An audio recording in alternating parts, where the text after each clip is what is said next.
Bike auto वाला। वसेपुर नाम के गांव में देवानंद नाम का युवक रहता था। वो कॉलेज हमेशा पैदल जाया करता था। उसके पिता रामानंद ऑटो चला के जीवन गुजारा करता था।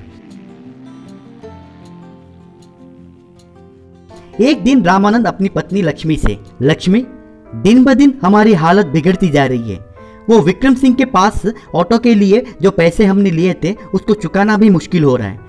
कमाया रकम में से आधा रकम उसके ब्याज भरने में ही जा रहा है। अब हम क्या करेंगे समझ में नहीं आ रहा है। ऊपर से बेटे का कॉलेज का फीस भरना भी मुश्किल हो रहा है। जल्दी उसकी पढ़ाई पूरी हो जाती तो अच्छा होता। हाँ जी, उसको अगर हमारी परेशानी मालूम पड़ी तो वो पढ़ाई छोड़ देगा। वो उसके भविष्य के लिए और उसके लिए भी खतरा है। ये 1 साल अगर हम संयम धरेंगे तो उसकी पढ़ाई पूरी हो जाएगी। आप हिम्मत धरिए, सब कुछ वो ऊपर वाला ठीक कर देगा।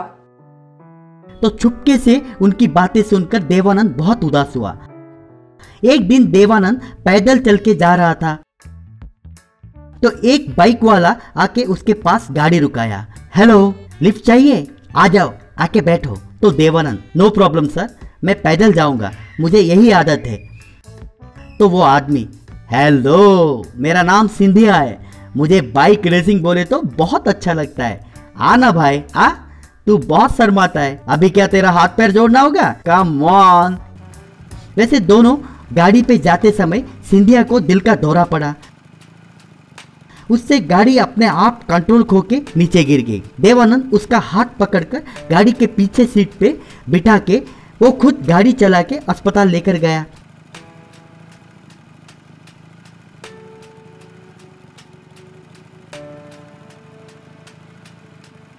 बाद में डॉक्टर उसकी चिकित्सा किया। कुछ घंटों के बाद होश में आए सिंधिया से, डॉक्टर, आपको सीवियर हार्ट स्ट्रोक आया था। ये लड़का अगर सही समय पे आपको यहाँ तक नहीं पहुँचाता तो आपकी जान जा सकती थी। Well done mister Devanand. Scindia Devanand को पैसा जब देने लगा तो देवानंद, नहीं सर, मैंने पैसों के लिए ये सब नहीं किया है।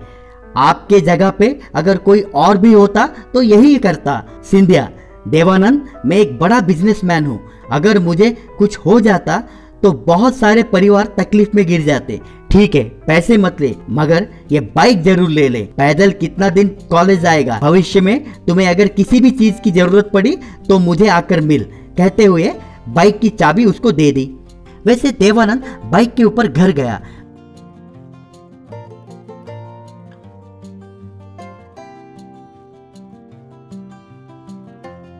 घर वालों से घटी सारी बातें बताया। वो बड़े आदमी की बातों को टाल ना पाकर ये गाड़ी उनसे लिया। पिताजी, इसमें पेट्रोल भरने की औकात भी हमारी नहीं है। एक दिन विक्रम सिंह अपने आदमियों के साथ आकर, ए रामानंद, नगद का रकम बाद में देना, पर मुझे अभी की अभी ब्याज का पैसा चाहिए। ब्याज का पैसा भरना भी जब छोड़ दिया? जाके ऑटो के इंजन को निकालो रे। रामानंद, तू पूरा रकम भर के बाद में इंजन को लेके जा। वैसे वो लोग इंजन लेकर चले गए। पापा, आप क्या क्या तकलीफें झेल रहे हैं मुझे पता है। अब आप विश्राम कीजिए, मैं परिवार का पूरा भार उठाऊंगा। पढ़ाई मैं प्राइवेट में भी कर सकता हूं। वैसे देवानंद बाइक ऑटो को बाइक के साथ जोड़ के बाइक ऑटो में बदल दिया।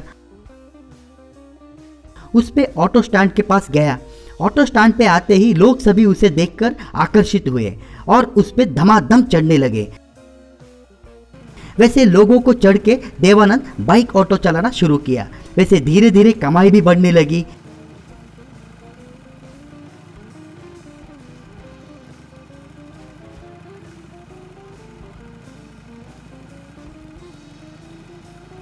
और वो विक्रम सिंह का कर्जा भी चुकता कर दिया।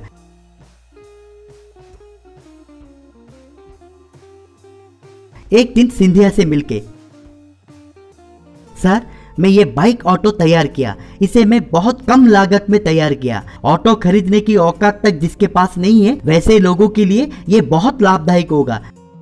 शाबाश देवानंद, तुम्हारा ये आइडिया मुझे बहुत पसंद आया। तुम्हारे साथ बाइक ऑटो तैयार करने का फैक्ट्री में खोलूंगा। तू ही उसका मैनेजिंग डायरेक्टर बनेगा। मुनाफे में तुम्हें हिस्सा भी दूंगा। वैसे एक बाइक ऑटो फैक्ट्री शुरू हुआ।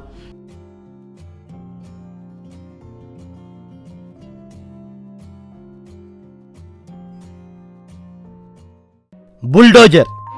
वो वृंदावन पार्क था। उस पार्क में कल्याण सुप्रिया दोनों इस तरह बात कर रहे थे। सुप्रिया, मुझे जॉब कंफर्म हो गया है, महीने का 35,000 रुपया है, अब तुमसे शादी करना ही बाकी है। कांग्रेट्स कल्याण, सुनकर बहुत खुशी हुई। कल ही हम दोनों डैडी के पास जाकर हमारे बारे में बात करेंगे।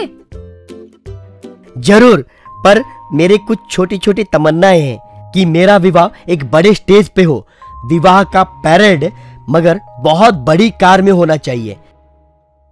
कल्याण, तुम्हारी ख्वाहिशें सब अच्छी है, पर मेरे डैडी बहुत कंजूस है, करेंगे या नहीं करेंगे मुझे तो डाउट है। क्या बोल रही हो? कोई अपनी बेटी की शादी के लिए सोचेगा? तू भी ना, ऊपर से तुम्हारा डैडी करोड़पति है। करोड़पति है, पर ठीक है, पहले जाकर डैडी से हमारे बारे में बात करते हैं।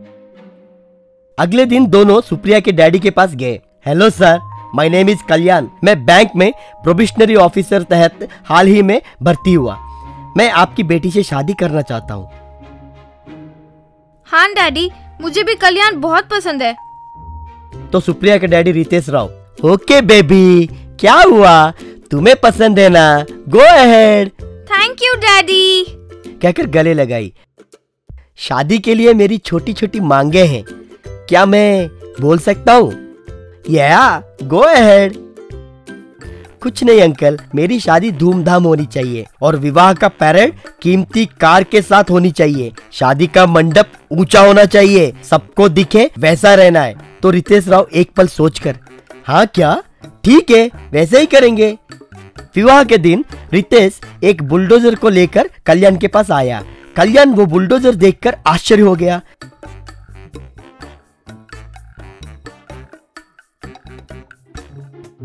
अंकल, ये क्या, अब बुलडोजर में क्यों आए? तुम्ही ने तो कहा था सबसे बड़ी गाड़ी में आने के लिए, तुम्ही ने तो कहा था, इसलिए मैं बुलडोजर लेकर आया हूँ। ये तुम्हारी शादी का गिफ्ट है। कल्याण शॉक होकर रह गया। आपकी बेटी जब आपके बारे में बोलती थी मैं उतना ध्यान नहीं दिया। घबराओ मत, इसके हुए डीजल के खर्चा पूरा मैं ही उठाऊंगा, तू बस एंजॉय कर। और शादी के मंडप के बारे में क्या किए अंकल? मंडप को थोड़ा ऊपर ऊंचाई पे बांधे कि नहीं? हाँ, वो भी अरेंज किया। आ दामाद, कहकर रितेश कल्याण सुप्रिया दोनों को बुलडोजर के सामने बिठाया। बुलडोजर के ऊपर बिठाकर पूरे गांव में उन्हें परेड करवाया। सब लोग हंसने लगे।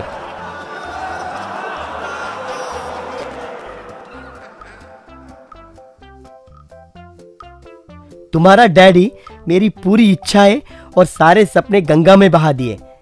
मैंने अंदाजा नहीं लगाया था कि मेरे डैडी ऐसे करेंगे। तुम अपना दिल मत दुखाओ, समय आने पे मैं ही सही सबक सिखाऊंगा अंकल को। कुछ दूर जाने के बाद रितेश, हाँ, रोको। वो बुलडोजर को रुकाया और बुलडोजर के ड्राइवर से बुलडोजर को ऊपर उठाने के लिए बोला। बुलडोजर के लीवर्स को ऊपर उठाया। दामाद जी, आप अभी बहुत ऊंचाई पे हैं। आपके कहे मुताबिक शादी का मंडप ऊंचाई पे रखा। अच्छा है ना मेरा आइडिया? वैसे कल्याण और सुप्रिया का विवाह हुआ। विवाह के बाद कल्याण सुप्रिया से, सुप्रिया, बुलडोजर की चाबियां तो दो, ऑफिस जाना है। बुलडोजर के ऊपर ऑफिस जाओगे? हाँ, तुम्हारे डैडी ने हमें बुलडोजर गिफ्ट में दिए और ऊपर से डीजल का पूरा खर्चा वही उठाएंगे बोले। तो सुप्रिया को बात समझ में आके चाबी उसे दे दी। वैसे कल्याण जहाँ पे भी जाना है तो बुलडोजर के ऊपर ही जाया करता था। फिल्म देखने, सब्जी मंडी पे भी उसी पे जाता था। एक बार शॉपिंग कॉम्प्लेक्स में वॉचमैन बुलडोजर को देखकर, ए, रुको भाई, बुलडोजर के ऊपर क्यों आया? ये मेरी गाड़ी है, वैलेट पार्किंग करनी है, चाहिए तो एक्स्ट्रा पैसा दे दूंगा। सर, आमतौर पे कार होने से 1 घंटे के लिए 250 रुपए लेते हैं। आपका बुलडोजर है इसलिए 1000 लूंगा, ठीक है ना? तो कल्याण, नो इश्यूज, तेरी मर्जी, पर ये पैसा मेरा ससुर भरेगा, फोन नंबर लिख, कहकर फोन नंबर दिया। वॉचमैन फोन करके, सर, आपके दामाद ने मुझे ये नंबर दिया, पार्किंग चार्जिंग आप ही देंगे बोले। हाँ, मैं ही दूंगा, फिक्र मत करो, आप कंटिन्यू हो जाओ, कहकर रितेश ने फोन रख दिया और सोचने लगा, मेरा दामाद तो मुझसे भी कंजूस लग रहा है, कम से कम पार्किंग के लिए 10 रुपया भी नहीं दे रहा है। सोचा 3 घंटे के बाद ससुर को एक मैसेज आया, योर पार्किंग बिल इज 3000। वो पढ़ के रितेश तुरंत फोन करके, क्या है वॉचमैन भाई, बिल 30 रुपए डालने के बदले भूलकर 3000 डाल दिया। वो 3000 ही है सर, बुलडोजर की पार्किंग मतलब उतना ही होगा, कह के फोन रख दिया। अगले दिन कल्याण बुलडोजर को लेके एक पेट्रोल बंक के पास गया। मुझे एक टैंकर भर का डीजल चाहिए। क्या टैंकर फुल डीजल चाहिए? बिल मगर रितेश जी के नाम पे लिखिए। वैसे एक टैंकर डीजल का बिल 3,50,000 रुपया हुआ।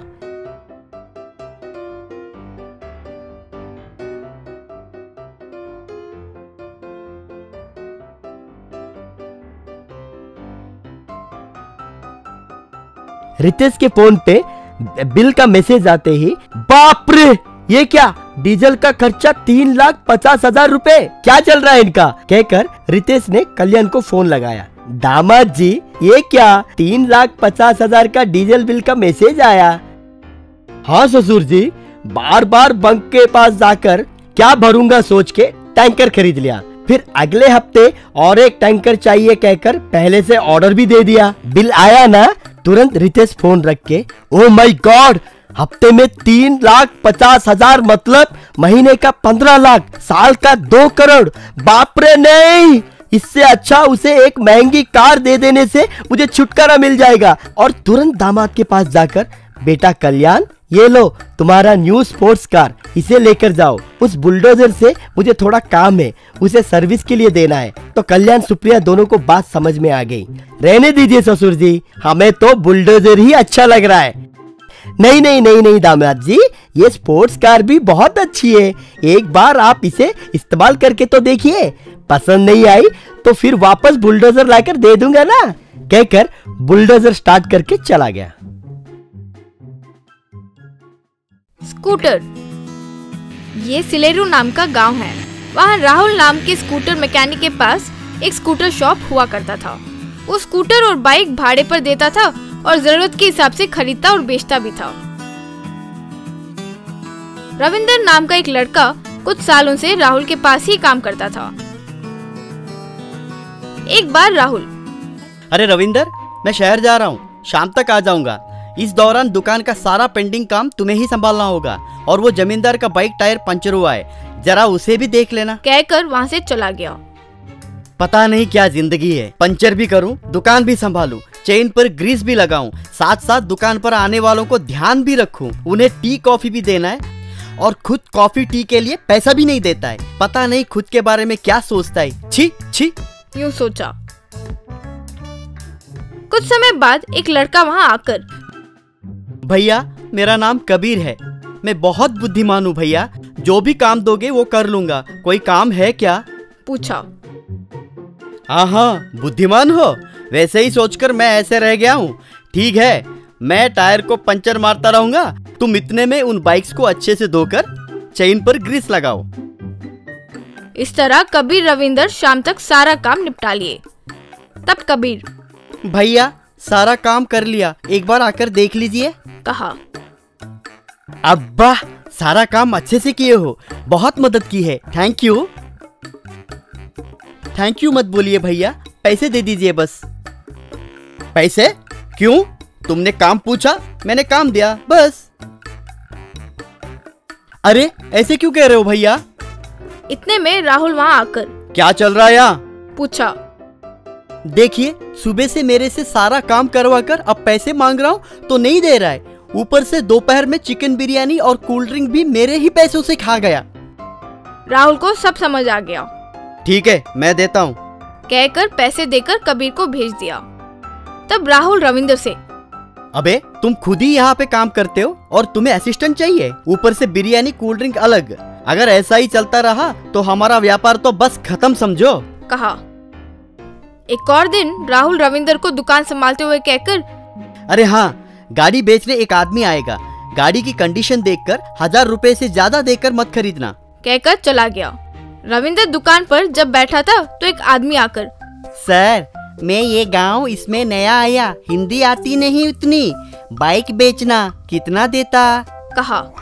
रविंदर बाइक को देखकर तुम ही बताओ कितना चाहिए? पूछा। मुझे 800 रुपीज चाहिए। अब्बा इसकी इंग्लिश। ठीक है, तुम्हारे लिए मैं 1000 में देता हूँ। No 800 rupees. सर कम से कम 750 रुपीज तो दीजिए sir. No no no no, बस कह दिया तो कह दिया, 1000 में ही लूंगा। ठीक है सर, आपका मर्जी, दीजिए। कहा। तब रविंदर उसे 1000 रुपए दिया। वो पैसे देखकर आदमी, ओहो, अब तक ये 1000 रुपीज कह रहा था और मैंने तो कम पैसा सोचा। सोचकर तुरंत वहाँ से निकल पड़ा। थोड़ी देर बाद राहुल वहाँ आने के बाद रविंदर, देखा मालिक, 1000 रुपए में गाड़ी खरीद लिया। अब्बा बढ़िया है। वैसे वो कितने में पूछा था? वो वेस्ट फेलो है भाई, इंग्लिश में कुछ कुछ बके जा रहा था। पहले कुछ 800 रुपीज कहा, तब मैंने 1000 रुपये ही कहा, फिर 750 रुपीज ऐसा कुछ कहा। मैं 1000 पर ही अड़ा रहा, बस आखिरकार ठीक है कहकर ले लिया भाई। अरे रे रे रे रे, ये कैसा काम कर दिया। 700 मतलब 700 रुपए, हाथ में आए पैसों को गवा दिए, गधे कहीं के। जा जाओ कहकर चिढ़ गया। ठीक है, वो कौन है, कहाँ से आया है, ये बताओ, मैं जाकर उससे बात करने की कोशिश करता हूँ। वो हमारे गांव में नया आया था, कहा था कुछ, नाम तो ज्यादा कुछ पता नहीं। हाय राम, जाओ यहाँ से। कहा। अगले दिन राहुल ना होने के समय जमींदार का बेटा आकर, सुनो, अर्जेंट गाड़ी चाहिए, शाम तक लौटा दूंगा। कहा। तुम कौन हो, कहाँ रहते हो? पूछा। मुझे नहीं पहचानते, मैं इसी गांव का हूँ। ये गांव कब से? करीब 12 साल से यही गांव में रहा हूँ। 30 साल पुराना हूँ। हमारे गांव से कौन है कौन नहीं है मुझे नहीं पता होगा। तुम्हारे पहनावे और बोलचाल देखकर तो बिल्कुल नहीं लगता है कि अपने गांव से हो। अरे पता है मैं कौन हूँ? अरे मुझे क्या पड़ी है जाने तुम कौन हो। तुम हमारे गांव के तो नहीं हो, गाड़ी तो नहीं दूंगा। इतने में राहुल वहाँ आकर, जी आइए सर आइए, सब ठीक है? पूछा। ये आदमी कौन है? मैं गाड़ी पूछ रहा हूँ तो ये वो कह रहा है। मैं बहुत निराश हुआ हूँ, मुझे इसने बहुत सारी बातें सुनाई है। कहकर वहाँ से चला गया। अरे क्या किया अब तुमने? पूछा। वो लड़का कौन है मुझे नहीं पता था, इसलिए गाड़ी देने से मैंने मना कर दिया, और वो ऊपर से झूठ भी बोल रहा था कि अपने गांव से है। हाय राम, वो लड़का हमारे जमींदार का बेटा है, शहर में पढ़ाई किया है, भाषा पहनाव सब बदल जाते हैं। मेरी पूरी इज्जत तबाह कर दी। छी! कहकर सर पकड़ लिया।